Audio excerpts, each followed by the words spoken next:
Hey guys, welcome to the Brain and Body or BrainBodyMind Podcast. This is a first round and just rendition of what we want to be able to deliver. And the whole purpose of this podcast is to deliver high-level science and current research to the public with little to no cost basic lifestyle guidelines and solutions to help everyone achieve an optimal state of brain, body, and mind. I'm Dr. Brad DeBeer. I'm Dr. Hannah Wadsworth, and our mission here is to change the paradigm of healthcare as a whole, and we're doing that just one baby step at a time. Affecting each and every patient that we're able to help and treat. Hopes that this podcast has further outreaches and networks than what our clinic can provide right now at the moment, and just allowing everybody to have insights into their own health and ways to improve it without having to go see somebody necessarily directly. If you're seeing the right people, they're most likely going to want you to have these lifestyle changes already set in place as a foundation, and these what we call BLGs, or basic lifestyle guidelines, play the foundation. They're the bottom 60% of your pyramid. If these basics aren't getting done, then you probably shouldn't be trying to use red light therapy or cold plunges or blue blocking glasses or whatever it is. If your diet, your nutrition, your sleep, your own stress management, breath work, things like that aren't already in check. We'll talk about like the challenges of and struggles of health journeys and maybe chronic illnesses. That's going to be the wall of despair. Yep, and then some toxin analogies, or we're going to touch on toxin loads and burdens, things like that. And then eating styles and eating habits for nervous system regulation. All right. So some of the main topics we're going to go over today and touch on briefly are going to be continuous glucose monitors and data associated with glucose monitoring in general and how that can affect your overall health without you even knowing it. The eyes are the brain. They are an extension of the brain itself, and what that means in regards to treatments, stuff you can do at home, things you can do to help your overall brain health just by doing things for your eyes. Some of the morning routines you can do to help with your cortisol levels, your circadian rhythm, helping to balance out your nervous system in general just through your morning routine, setting the precedence for the day. Stagnation of toxins in the body and what that looks like, what you can do to help, things you can do, baby steps you can take to just help your body detox in general. Another one's going to be climbing the wall of despair. So basically how despair or hopelessness plays into chronic illnesses, chronic conditions in general, or even acute conditions, and how that affects the healing process, the mindset overall regarding it, and how the body is going to process that issue. Even trying to lean into some of those challenges and not trying to run away from things when they get hard. Right? And then lastly, we're going to talk about eating for nervous system regulation and other things you can do, other little hacks you can do for nervous system regulation in general, and easy things you can implement on a day-to-day basis. So a lot of these things are going to be quick little things you can do throughout your day. It's not like we're wanting you to revamp your entire overall day, your entire overall routine, but just little things you can do here and there that are going to help out with your regulation in general that should be very easy to implement. So some of the stuff with the glucose monitor data, monitoring, checking in on our glucose over some period of time, and Hannah, you've been tracking this for a lot. I just put mine on for today to give you a lot of insights into your own health and able to modulate and plan your meals a little differently, how your glucose regulation was playing a part of your sleep. So just talk about that and let people know your experiences tracking this, because this is something not fairly new to us, but I guess new for us to track ourselves personally. Yeah, I feel like continuous glucose monitors are gaining traction anyways, and now they're obviously more cost effective in general, and so anyone can get one. I think some of the cheapest ones are like $50 for 2 weeks, and even with that you get a good amount of data just for that amount of time. But some of the biggest things you can see are fluctuations obviously throughout the day, whether you are prone to having high glucose or in my case having low glucose, and how that affects your day, how that affects not only energy levels, headaches, hunger throughout the day, cortisol levels, and then going into the night, how it affects your sleep, your circadian rhythm in general, how you're staying asleep, what times of the night you're waking up, and that sort of thing. And from what I've seen is, depending on the person, like I said, everyone's different. Everyone's is going to be a little different, whether you're more on the side of high sugar versus low. But a big trend I saw in mine personally was big spikes after certain meals, especially like protein shakes I found were really dysregulating my blood sugar in general, which was leading to cortisol issues. And so a lot of the symptoms that I was having were more in relation to a quick shift in my blood sugar going super high and then dropping super low and then balancing out. There was even a period, there was a day or two there where after your protein shake, you would spike, above 130, you would tank below 50, Yep. and you'd be on that roller coaster for a solid 30 minutes. Yeah, it went hand in hand with every sip I took throughout that morning. The 4 different times I went to drink my shake, you could see a direct correlation on the graph with that, which was pretty wild to see. And you had been feeling rough after those days anyways. You weren't really able to correlate or pinpoint exactly these things, and I think the monitor really helped you identifying a pretty specific thing that then you were able to modulate and have pretty drastic changes downstream. Until I had monitored it, I was more so going down the rabbit hole of electrolyte imbalance or dehydration or even just cortisol levels in general without focusing on the underlying cause, which was blood sugar regulation. But through seeing the data, I realized it wasn't necessarily just a high or just a low, it was just dysfunctional in general, which is the biggest issue. And I know most people don't truly know or understand that insulin and glucose are your 2 most basic hormones. These are the most primal to life. Every other hormone structure, DHEA, even pregnenolone, and then you get into your testosterone, estrogen, and higher thyroid hormones, things like that. All these play a role off of cortisol and insulin directly. Especially with women in general, and estrogen levels, progesterone, all of those. Especially with estrogen, any dysfunction with the blood sugar and cortisol is going to predispose the estrogen the majority of the time, which means that being upset on the back end, if they go and they're just focusing on estrogen clearance and estrogen detoxing and all these things and it's not working and they feel like they can't keep up with it, there's probably something going on that's also increasing inflammation like cortisol, blood sugar, something like that. So all of those things tend to feed off of each other and tend to have a self-perpetuating loop of one causes the next. And so until you cut that cycle somewhere in the middle, you're just going to keep running through all of those until you actually resolve all 3 of them. And even then, if you're trying to detox whatever hormone levels you're dealing with, mold or Lyme or any of these other toxins, it's not even so much about the toxin itself as much as it is about your cellular flow and how stagnated your cell may be. And if you're in the clinic or you've heard us talk, I love analogies and metaphors, and I always try to put something to that, but we tend to like using this river analogy for toxin loads and burdens and just being able to detox these things. And people come in and they're really asking to, let's remove these toxins out of our body. If your river's blocked or your creek's dammed, that stagnated water grows shit a whole lot easier than a river or a creek that is steady flowing and has its own kind of self-filtration, if you will. So if your cell is able to flow nutrients in and waste products out, you really shouldn't be having this buildup of toxins in your system, right? Unless we overfill it, right, and you dump a lot of pesticides or fertilizers into this creek, it might change that toxin burden momentarily, right? As long as we're not having consistent insults to that stream or that flow, you should be okay. And until that river slowly gets dammed up with other debris, gut inflammation, poor stress management, not exercising, poor diet, you're not sweating at all. So these things then become stagnant.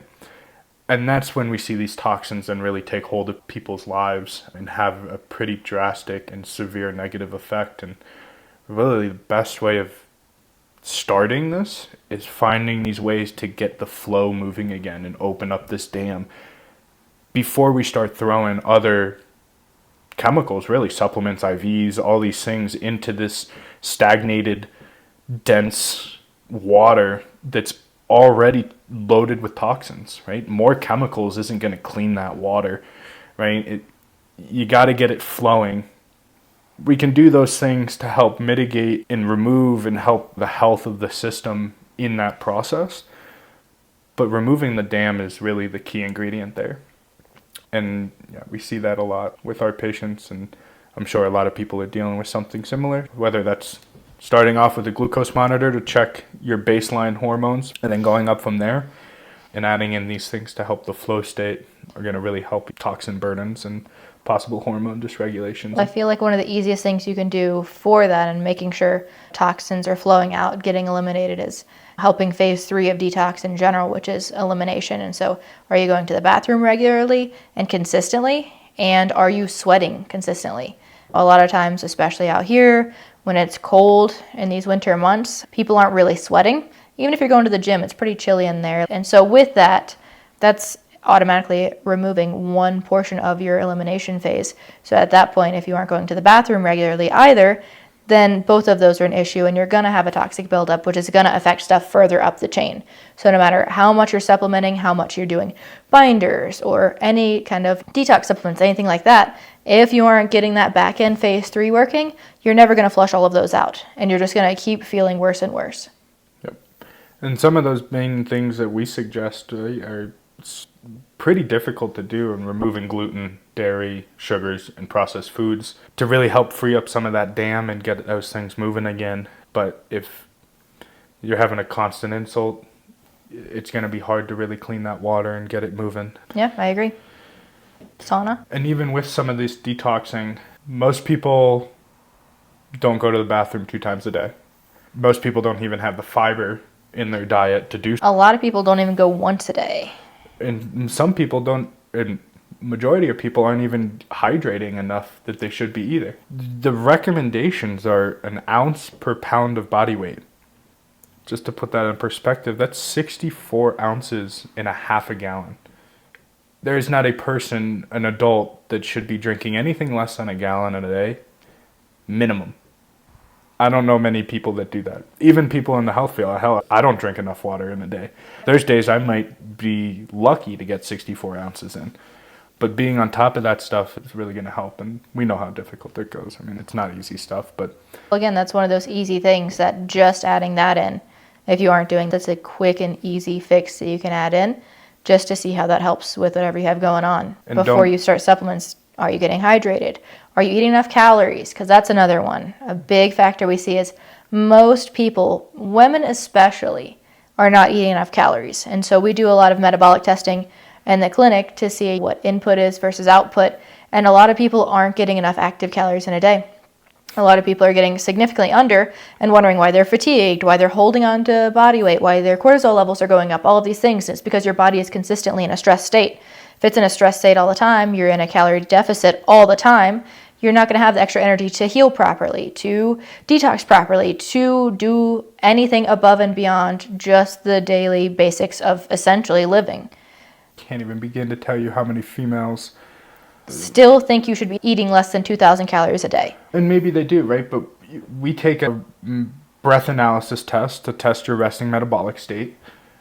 And a lot of females will see in whatever range their caloric densities or needs are in, none of them feel like that's what they need. They all feel like that's way too much, and there's no way that if I'm telling you right now, if I eat that much, I'm going to gain weight.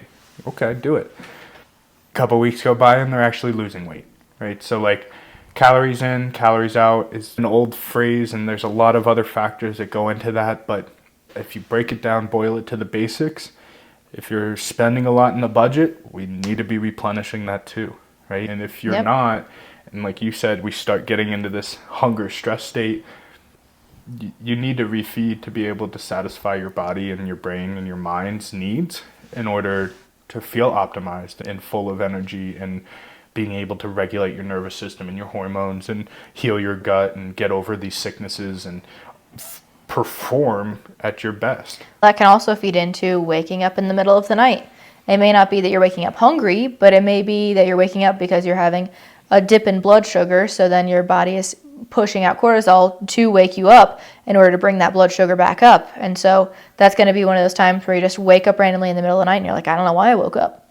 Another red flag is going to be waking up and not being hungry. If you're not hungry at some point in the morning, then that's a sign that your cortisol levels are too high in the morning and you need to do some stuff to help regulate your nervous system, because technically you should be getting hungry at some point in the morning.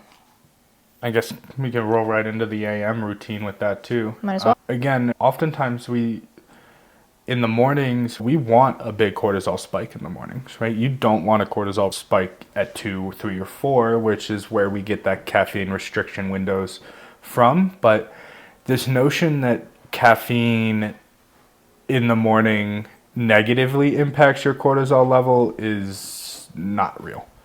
It helps to support that cortisol level and spike it. So does that externally? Yeah, it's an external modulator. So if it works for you, it works for you, and it's great. Yeah. And if it makes you too jittery, then it makes you too jittery, and find something else. Or if it ruins right? your hunger in the morning and you're not trying to fast, then maybe you should look into having it after you have your breakfast.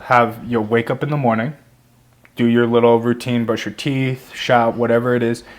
Eat some food, drink a little bit of electrolytes, get some morning sunshine in your eyeballs, really initiate that cortisol awakening response, get some movement in with you, get the blood flowing, the lymphatics draining, and then get some caffeine into you. That combination of things can be wonderful for a lot of people. That cortisol spike in the morning determines when you're going to have your evening melatonin spike. Right? So if you're not building up melatonin before you go to bed, if you didn't burn enough energy throughout your day, you're not going to feel that tired to go to bed, right? So if you're having trouble going to bed, focus on your morning more so than trying to focus on regulating your evening. This is also important. Don't get me wrong, that's very important. If you've already regulated your evening and you're still having that issue, look into your morning. Right. Or sitting on your phone for the last 2 hours before you go to sleep. All of that stimulus as well, that bright light, all of it is going to affect your nervous system and keep you stimulated. And then as soon as you go to lay down, you expect your body to be able to just immediately flip-flop and drop into sleep. And what you're consuming information-wise on social media is likely not relaxing for you. It's pretty stressful. You're trying to compare yourself to other people, or it's the news and you're stressed about that. You're going to bed, dude. Go to sleep. Don't try to worry about what else other people are trying to do, or maybe other companies, or anything like that. There is no sense in that comparison before bed. And what people also, it's not even the content and the light of the phone, but the vertical eye movements. And we'll touch into this too, and how your eye movements are your brain and your eyes are your brain. But this vertical eye movement notion stimulates a specific area of your brainstem called the mesencephalon, or your midbrain section. It is a pretty hard seed of your limbic system and this lizard brain, primitive brain, whatever you want to call it. When we have a visual stream going in a vertical fashion, you're stimulating addiction pathways, you're stimulating activation into your nervous system, you're stimulating muscle activation along your spine, along proprioceptive muscles. You're also getting that dopamine release as well, right? Mm-hmm. So with that vertical eye movement. That's your instant gratification. And motivation to go get more. And a lot of people think dopamine's reward. It's not a reward chemical, it's a motivator. It motivates you to go do that thing again. It's not a reward, it actually has nothing to do with reward. Happiness is serotonin. Dopamine's actually a motivation chemical. It's the same idea behind slot machines. That's why people keep going back to slot machines. They just keep going back, even though they don't win that often, or much at all even. But there's, for one, that possibility. But two, it's just that upward eye movement. Yeah, and it always intrigued me. If we could switch social media scrolling to see how that might entrain more of a parasympathetic tone, more of a rest relaxation. I suspect the usage would go down significantly as well. I'm sure that's a part of it, right? These people didn't mistakenly create a vertical scroll. This wasn't on accident. They very purposefully did that. I'm sure they had a whole team of psychologists neuropsychologists, but it's also why reading a book is way more beneficial for your nervous system, especially at night, in helping to trigger this rest and relaxation, right? You're doing these horizontal eye movements, you're stimulating the pontine region of your brainstem, and really triggering a nice relaxation in there. We tell patients all the time that the eyes are part of our comprehensive intakes and evaluations. Evaluate a lot of the eye itself, how it reacts to light, how it reacts to various stimulus in your visual stream. What is your peripheral vision? What's your central vision like? How are you able to move your eyes on a smooth target or jump quickly between things or manage visual movement stimuli? How all of those things play such a large dominance of your sensorium as a human. Even though we have 5, 6 senses in some people, in this, your vision takes up close to 70% of your sensorium in your active participation in your environment. Your eyes are the windows to your brain, right? Whatever you want to take that as. These eyeballs of yours, your retinas specifically, are neural tissue. They are direct brain tissue. They are not an appendage for sensation like your tongue or your ears or your nose. They are direct neural tissue. And in fact, even cranial nerve 1 and 2, your smell and your vision sense are directly into the brain. They're not midbrain, they're not pons, they're not brainstem. They are direct into the brain itself and into the cortex. That's why when we see things or we smell things, they trigger such immediate memories. They're so deeply ingrained in our neurology, particularly your vision.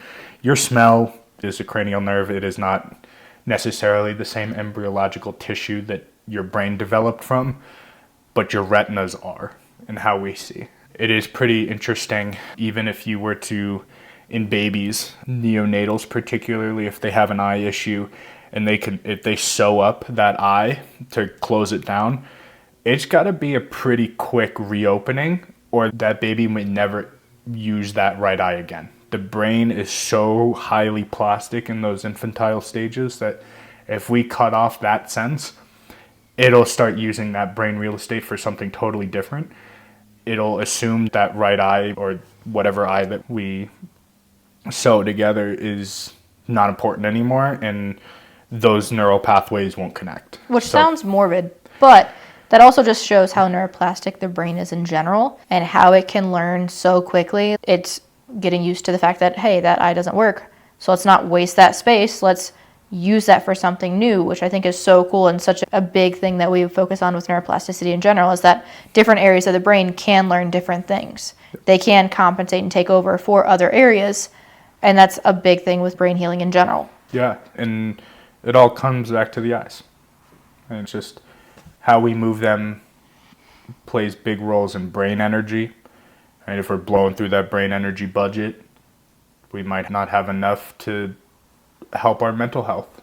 These notions like focus, right? A lot of people right now struggle with concentration and focus and task orientation. If you can gaze fixate, pick anything in your environment and stare at it for 30 seconds, that will raise enough dopamine in your nervous system to motivate you to do whatever task it is that you need to go do.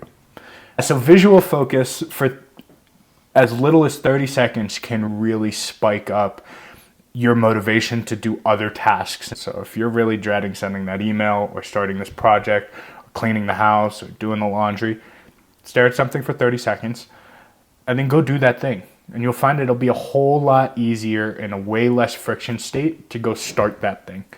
If you're feeling stressed or anxious, this notion or this practice of what's called EMDR, or eye movement desensitization and reprocessing.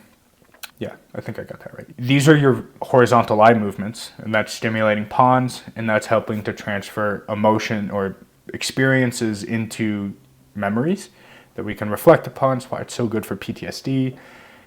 But this left and right motion of your eyes calms your nervous system, right? It helps you to go about your day and take in this stress or this anxiety and process it properly, and then do your outputs of task management. Some of the best things for anxiety is crossing something off your task list, doing something. right? You can be so anxious about whatever it is until you take an actionable, measurable step, your anxiety is not going to get any better. Find the smallest thing, the smallest actionable, measurable step to do and do it, and you will feel so much better, right? But horizontal eye movements are going to help you calm your nervous system. Vertical is going to help you excite your nervous system, right? So maybe in the morning, do some vertical eye movements. In the evening, do some horizontal eye movements. That could just be looking at two separate things in your environment without your head movement, whatever it is. They all have a little bit different implications, but do what feels best for you. See how you can focus on things in your environment and stay focused on them, and see how that might have a transfer into things that you can stay focused on elsewhere in your life. But use your eyeballs for regulating your nervous system and helping yourself out. Right?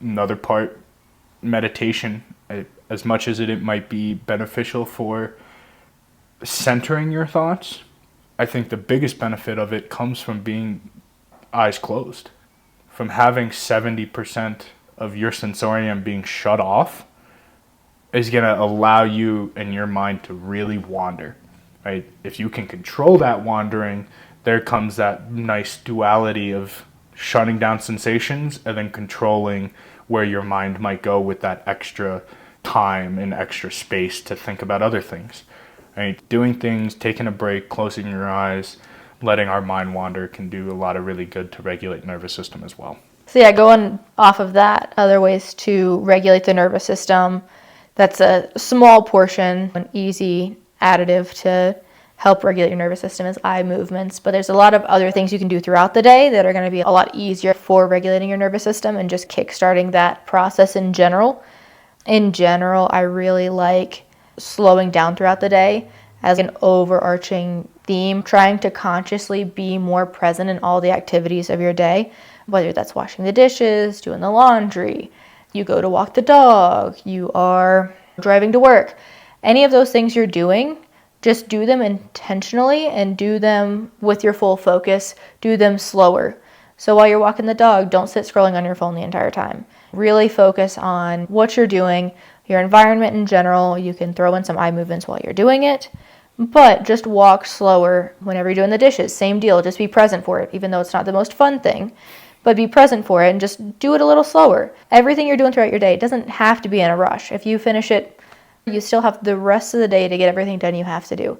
Everything doesn't need to be a rush, because the more you rush your nervous system, the more it gets used to and ingrained in that fight or flight of we're rushing for a reason, we have something to get to, something is causing anxiety. It just feeds into that loop of the anxious state in general, which is going to continue to predispose you to staying in that state. I really like to focus on that as much as possible with my morning routine, slowing down as I'm getting ready in the morning, making sure I'm not just grabbing my stuff and sprinting out the door as fast as possible, because that kind of sets the mood for the entire day. Am I sprinting out the door, running late, and then guess what? I'm in traffic and I'm having a bad time because it's super slow and I'm in a rush. And then in the evening, you get home, you're wanting to cook dinner, you have a couple things to do, you're going to throw the laundry in the washing machine, you're going to start your wind down routine in general. But if you're rushing through it, it's being seen as more of a chore. You're, for one, not going to enjoy it. Two, your likelihood of continuing it is going to significantly go down. But also, you're not getting the actual effect out of it, just doing it, as compared to actually doing it with intention and enjoying your wind-down routine. I tell patients a lot for a wind-down routine and a morning routine, but pick something that you like and pick what you'll stick to. Yeah. I don't want you to pick stuff, you have to do these 10 things every single night and you're just checking them all off and it feels like it's so much work, because that's not actually relaxing your nervous system at all. You're just having to go down the list and making sure you do every single thing. Pick the stuff that you're actually going to stick to. Pick the stuff you enjoy. If you want to take a hot bath every night, take a hot bath every night. And don't feel bad about it. Don't feel like, if you don't have time for a hot bath, don't feel like you absolutely have to push it in and not enjoy it, because then guess what? You're doing the opposite effect. The best thing for your health is the thing you're going to do. It's really that easy, right? And there's a whole lot of breath techniques. There's a whole lot of modalities. There's a whole lot of supplements. Diets. The best thing for you is the thing you're actually going to do. Whatever that is, just make it consistent. Whatever works for your day, make it consistent. I feel like the best example for that is your workouts or your physical activity. If you absolutely hate running, don't plan running as your exercise you're going to do every day. If you absolutely hate it, pick something you're more likely to do, because the odds of you actually going running, if you absolutely hate it, are going to be pretty slim. Cardiovascular exercise is important, but running certainly not the only Doesn't thing. have to be running. It can be biking. It can be the Stairmaster. It can be... Yeah. When I like doing those slow things, personally, when I come to the silverware aspect of putting away from the dishwasher particularly, I love getting as many forks and spoons and knives, butter knives, in my hand. Don't cut your hands with this. Don't be doing this with steak knives or anything. But I try to, as quickly as I can, separate between those little separators within your utensil drawer. It's like a brain game, right? It's choice reaction. It's everything that we run in the clinic without all the fancy high-tech stuff. But it's decision making and reaction speeds and executive functions of, what do I now have? Where does it go? Is it a small fork, a big fork, small spoon, big spoon, knife? Where is it going? And being able to quickly separate those, it's a fun little game that makes me a little excited. But that one can be fast. Yeah, that one can be fast. Everything else, so try to do slower, right? And work some breath work into it, or chat with your spouse or your partner. Or just make sure you're actually breathing. Make sure you're not holding your breath throughout it. Listen to some music or enjoy silence or whatever it is that you enjoy, right? So then leads into eating for your nervous system regulation. Being present for all these activities, you should be being present for the food that we eat as well. There is a study, I forget who put it out, but individuals who prayed over their food got a larger nutrient density from that food.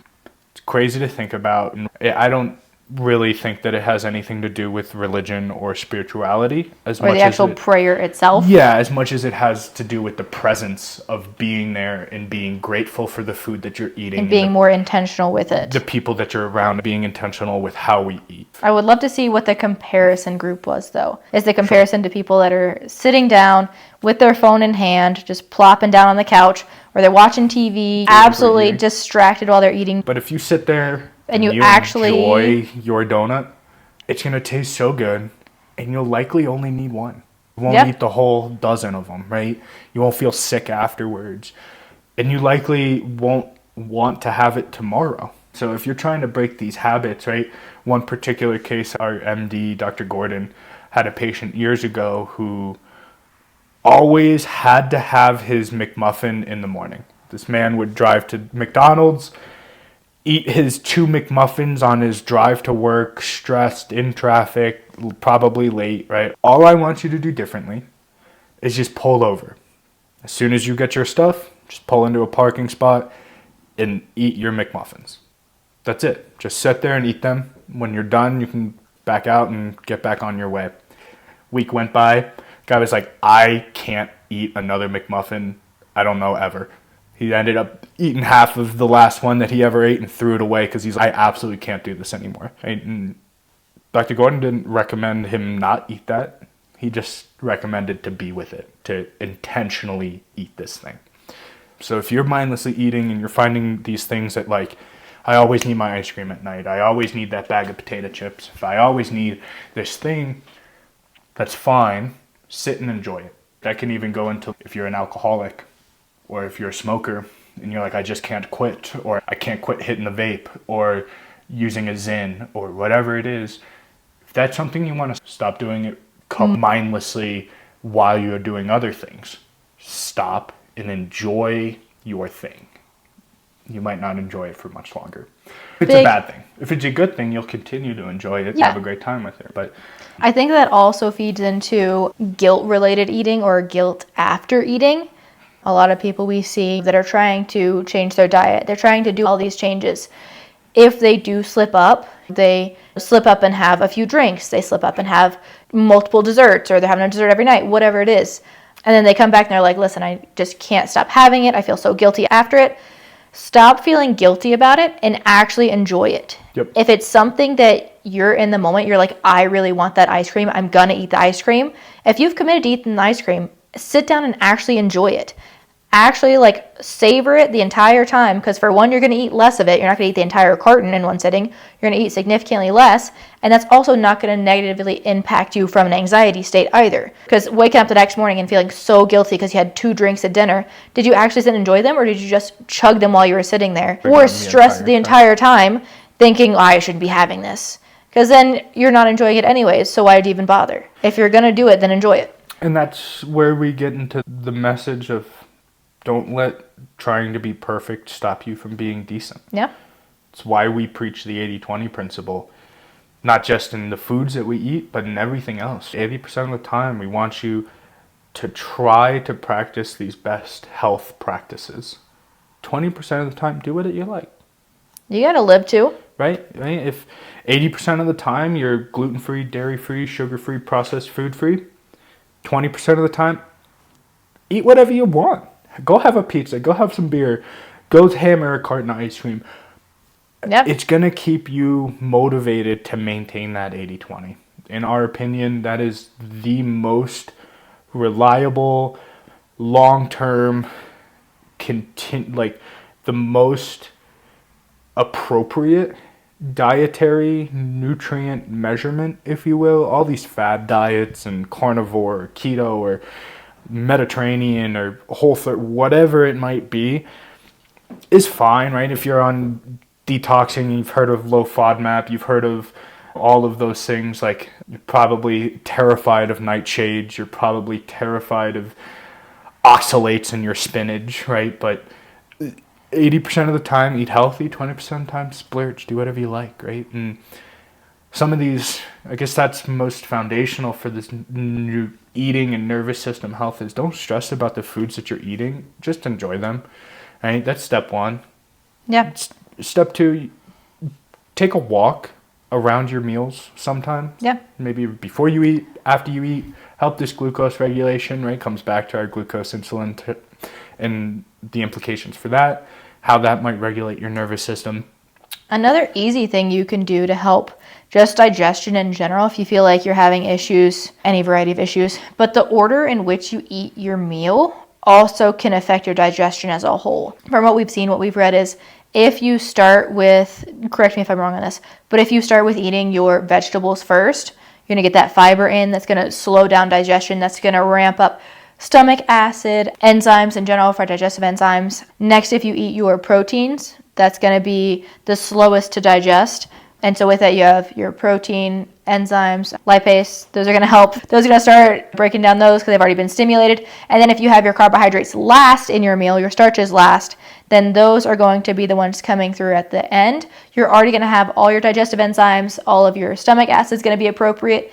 Those are going to head through the system at the correct pace, and they're going to spike your blood sugar the most. Think of it as like a little salad bed, if you will, or plant matter bed, and then some protein and your carbs. It tends to be a much better, I guess, harmony for digestive enzymes, both for, well, I guess for everything, fats, proteins, upper and lower digestion, though, is going to be a little bit smoother if you just integrate that. You're going to notice you have more balanced digestion, so you aren't feeling like you're going to bed that evening and still feel it like a pit in your stomach, like you're still digesting way up here in the upper digestion. That's going to help it all flow through a little bit smoother, and it's going to help absorption all the way through. Another good part for nervous system reg for eating is doing it socially, right? When we're in it, if you live alone or if you're eating alone, that's totally fine, but do try to have a communal meal every now and then, once a week, couple times a week, if you have that opportunity. I think it allows you to be a little more present into the meal. It allows us to come together over food, and that's as ingrained in our humanness as anything else. Right? Yeah. We are pack animals at the very end of the day, and one of the biggest things in pack animals is eating as a herd. That's literally what all other animals do. Most other pack animals, right? Yeah. Let me asterisk that. But we shouldn't really be any different. And think about it too, right? Also nowadays, you're a whole lot less likely to be scrolling on your phone or mindlessly doing something else when you're with a group of friends or family. Yeah. So if you're able to practice this 80-20 principle, if you're able to go for a walk before or after you eat, if you're able to eat this food in a fashion that's going to help regulate your blood glucose and slow down the digestion to increase the absorption of all these nutrients and calories, and then you kind of team that with the social aspect. Study or the stat on older adults that socialize and actually have a community. And I think it was out of Harvard. If you were 65 or older and you had 5 close friends, those are pretty good friends, right? Those would be good friends. Not that you need a monetary commitment to friendship, but that's how they classified it. And if you had 5 of those friends over the age of 65, it was something ridiculously wild, 60 to 80% decreased likelihood of memory issues. What? That's insane. That's substantial, and that's not methylene blue. That's not TMS or hyperbaric or any of these fancy, no biohacking. That's just being social, right? Yeah. And even if we look at all the blue zones across the country, sure, there's probably linked food concentrations and nutrient densities, but they're all pretty social countries. Yeah. They're all pretty social when they eat. They're all pretty social in life as a whole. And think about it. If you know what Grandma Joe down the street is doing and what her grandkids are after and what the problems they're dealing with, and you can remember that you're dealing with so many different people's lives and things to remember and cognitive aspects and flexibility to keep up with. I think that's really where you see the biggest improvements or why we see that correlation. But I guess one of our last things here before we close out is this climbing the wall of despair. Yes. We wanted to include this message in just because we see this a lot in our clinic and with chronic illness and chronic issues as a whole, seeing these patients seeing 20 plus other providers before seeing us and have tried everything under the sun. They've tried everything that we offer. And heard so many different opinions. They're all over the place. One of the biggest things that we preach, and ironically enough, because we've had a patient who's written a book literally titled this, but hunting discomfort. We want to lean into this discomfort, this challenge, this wall, if you will. And picture this analogy here of this wall being your issues, right? Your symptoms, the things that are holding you back from whatever is on the other side.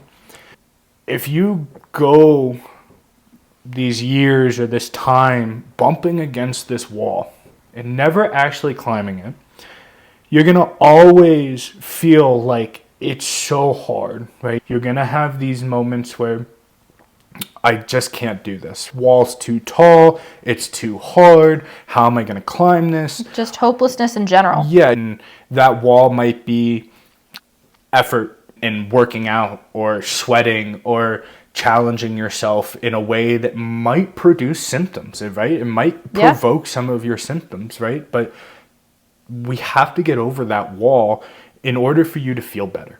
If you're continuously on this side of the wall and you're just bumping up against it, there's no way I'll ever cross this, right? You got to climb the wall. You got to get over it. There's no way you're going to walk around it. You have to overcome your issues, right? And when you're on the wall, the scariest time, that is not the greatest time. And we're not trying to tell you that it is. But it's so worth it. When you're on that wall, it's a whole lot more dangerous to try to climb down than it is to just get back over the wall. You're going to be tired. Your hands are going to be hurting. You're going to be freaking out because if you fall, you're going to really hurt yourself. You're going to see every opportunity to get back off of that wall. We want you to know that is the time you should be leaning into the wall the most. You should be really attempting to climb over that wall and get to the other side, right? If you're halfway up, it's going to hurt you more to try to climb down or fall than to get over the other side. It's a journey. It's an effort. And really, you're the only one that's going to do it. We can coach you. We can spot you. We can guide you. But you're the one that has to climb the wall. We can't climb it for you. We can't pull you up the wall. Your family can't climb it for you. You have to climb it. And that wall's scary. It's not a fun time. And we're not trying to sugarcoat it, but it's so worth it.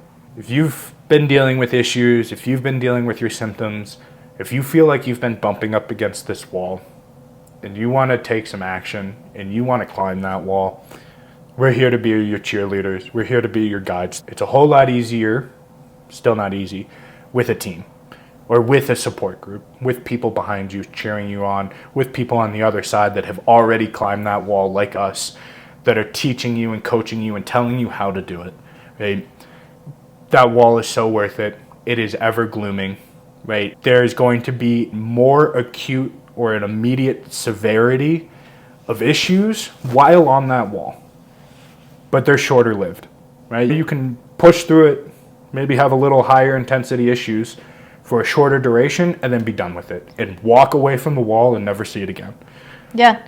You're never going to be able to truly get better if you're constantly living scared of making yourself worse. Yeah. If you're constantly just trying to keep it the way it is because that's better than making it at all worse. If you're constantly living in that fear, then you're never going to try new things. You're never going to push yourself. You're never going to do anything to make yourself better because you're too fearful of making it worse.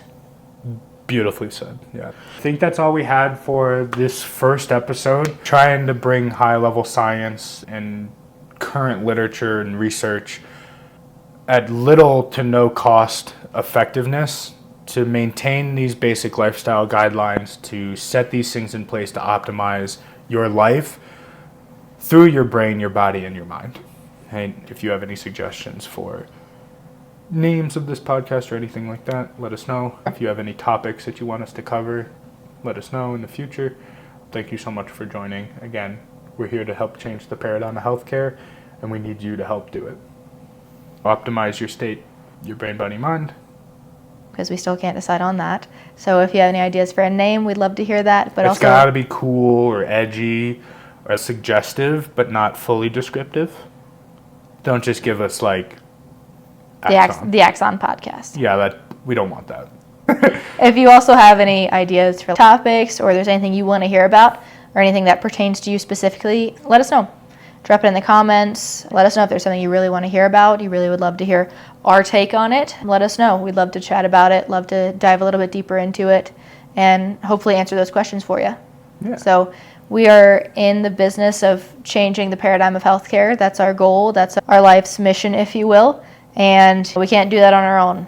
We need you to do it. We need you to take charge of your health in general, take charge of your health care, because at the end of the day, we aren't doing it for us. We've gone through it ourselves. We know what's helped us, and we've both gone through countless issues and countless providers. We're going to help other people go through that same process, and we can't change the paradigm of healthcare without the patients to follow. Thank you for joining us on this first episode of this podcast. It's super exciting, and like we said, we're here to help you guys. So if you guys have any questions, comments, concerns, topics you want to touch on, let us know. Have a great rest of your day and stay healthy and challenge yourself. We hope you guys enjoyed this podcast. We hope you got some good information out of it, some stuff that's actually usable for you in your day-to-day life. Hope you guys have a good rest of your day. Thanks so much for listening, and stay healthy. And challenge yourself.